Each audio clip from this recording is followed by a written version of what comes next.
Na ni kwamba mwanafunzi Neema Mwende wa eneo la Kadhi, Tigania ya Kati alifanya vyema katika mtihani wa KCSE na kuteuliwa kujiunga na shule ya kitaifa ya St. Mary's Egoji, ila hali duni ya kiuchumi ya familia yake inaweka hatarini safari yake ya elimu. Mwandishi wetu wa habari John Java Kiania anaarifu zaidi. Neema Mwende, mzaliwa wa eneo la Kadhi, Tigania ya Kati, kaunti ya Meru, ni mmoja wa wanafunzi waliohitimisha masomo yake ya elimu ya msingi mwaka jana katika shule ya msingi ya Kadhi. Neema alipata alama 61 katika mtihani wa KCSE na kufaulu kuitwa kujiunga na shule ya upili ya kitaifa ya St. Mary's Egoji.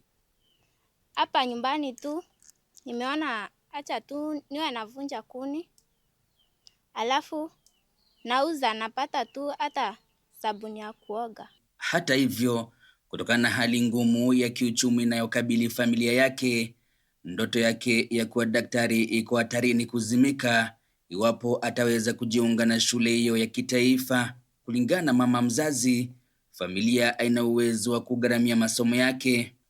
So hata hakuna kitu kingine, hatuna hata ng'ombe ndio tunaweza uza tupate chakula ama niende shule. Hakuna kitu tuko nayo kabisa. Amefanya vyema na ameitwa St. Mary's Ngaosi. Mimi nilifurahi sana, nikampongeza mtoto wangu, nikamwambia asanti sababu ni Mungu. Sasa hapo nikaanza kuwaza ni venye ataenda shule, sasa sitaweza hiyo shule. Kwa masikitiko zaidi, mwanao wao mkubwa ambaye alikuwa akisomea taaluma ya uuguzi amelazimika kuacha masomo ili kutafuta ajira na kusaidia mdogo wake kujiunga na shule ya kutwa. Hali hii imeathiri pakubwa familia hiyo ambayo kwa mujibu wao haina msaada wa aina yoyote. Sasa huyo mwingine nilimwambia ndifae sababu sina pesa. Hata saizi aongei na mimi, nikipiga simu achukui, na najaribu kumuelezea shida ile niko nayo kwa nyumba. Akizungumza kuhusu changamoto hiyo, mwalimu wa Neema amesema wanafunzi wengi werevu wanaotoka katika jamii zisizojiweza hulazimika kujiunga na shule za viwango vya chini licha ya kufaulu kuingia shule za kitaifa. Ametaka serikali kutenga mgao maalum wa fedha kusaidia wanafunzi hao ili kuhakikisha ndoto zao za kielimu hazikatizwi. For example, in those national schools, those who afford national schools are the rich ones.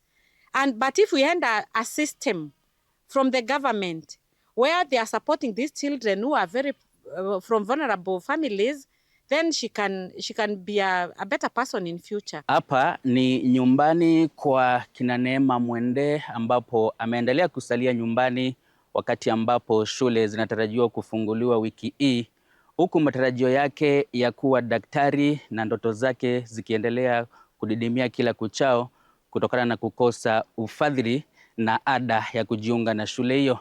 Kutoka hapa kaunti ya Meru, jina langu ni John Java Kiania.